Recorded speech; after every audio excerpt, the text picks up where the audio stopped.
میں نے گیتا پڑھی، میں نے مہابھارت بھی پڑھ لی، میں نے بدھزم پڑھا، میں نے جینزم پڑھا. میں نے کہا یار میں سب پڑھوں. جوڈزم تو ہمارے لیے واجب ہے پڑھنا، کرسچینٹی تو واجب ہے، میں وہ بھی پڑھوں جو منع ہے. میں نے ٹیلیپیتھی پڑھی، میں نے پامسٹری پڑھی، میں پریکٹیکل پامسٹری کی ہوئی ہے، practical palmistry just to see how it works and why is it حرام. میں نے ہر وہ آکلٹ سائنس میں اپنے یہ بال سفید کیے ہوئے ہیں کہ اگر آپ مجھ سے پوچھیں گے تو میں آپ کو میری جو میں کتابوں کی ذکر کر رہا ہوں ان کتابوں میں یہ سارا مواد میں نے لکھ چھوڑا ہے کہ تمہیں کیا کیا کتاب پڑھنے کی اب ضرورت نہیں. تمہارے بھائی نے یہ کام تمہارے لیے کر لیا ہے، اس میں کیا کیا چیز ہے جو کام کیا وہ لے لو، باقی پڑھنے کی بھی ضرورت نہیں.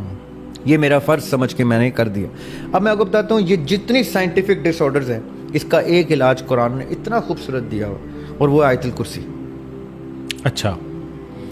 سونے سے پہلے آپ آیت الکرسی پڑھتے ہیں تو اللہ تعالیٰ فرشتے تعینات کر دیتے ہیں آپ کی اس باڈی کی پروٹیکشن کے لیے جس میں روح کے جانے اور نفس کے قید ہونے کا پروسیس واجب ہو جاتا ہے فرشتوں کے لیے کہ اب ہم کھڑے ہیں دربان بن کے، اب کوئی شیطان اس جسم میں نہیں گھس سکتا، اب اس کی پروٹیکشن ہم پہ واجب ہو گئی. اب وہ چھوٹا ہے، بڑا ہے، سیاہ ہے، سفید ہے، ماں ہے، بیوی ہے، بچہ ہے، عورت ہے، جو ماؤں کو ریکویسٹ ہے اپنے بچوں کو آیت الکرسی سکھا دیں اور ان سے کہیں کہ چاہے تم دن میں سو یا رات میں سو، گھر میں سو یا ہاسٹل میں سو یا دوستوں کے گھر سلیپ اوور میں سو، ایک کام کر لو کہ تم نے آیت الکرسی پڑھ کے سونا ہے. اس سے کیا ہوگا، جو غیر ضروری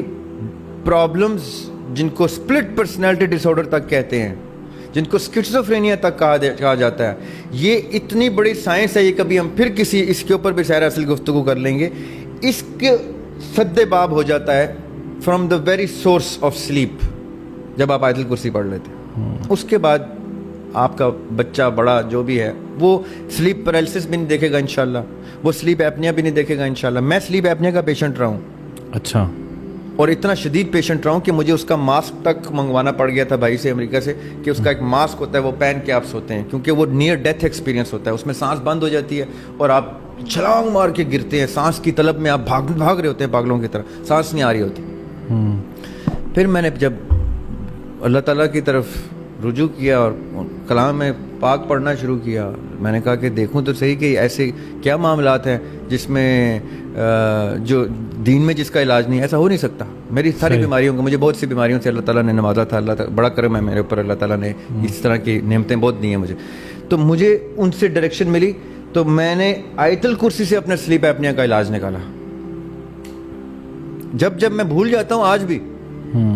کسی وجہ سے، جلدی میں، بے دھیانی میں، پڑھتے پڑھتے لکھتے کہ کتاب وہیں پہ سر رکھ کے سو گیا تو مجھے سلیپ ایپنیا جگاتا ہے اور میں ہنستا ہوں، میں کہتا ہوں آیت الکرسی نہیں پڑھی نا، یہ تجھے اس لیے تھپڑ پڑا.